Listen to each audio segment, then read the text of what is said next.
All right, YouTube.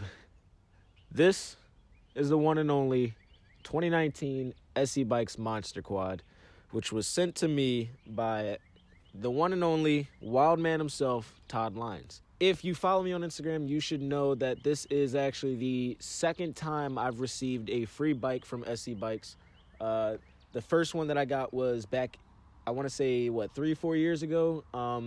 It was the 2016 Big Ripper. It was white, gold, and chrome, I want to say. I spray painted it black and took a paintbrush and splattered some paint all over it, did whatever.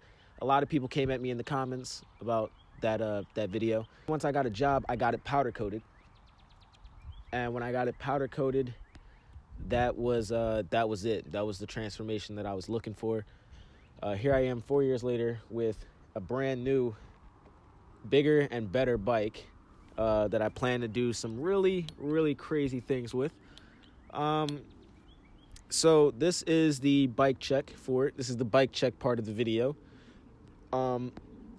It's literally just going to be little action shots of me riding through the woods and putting this bike to the test, and seeing, what it is it can handle.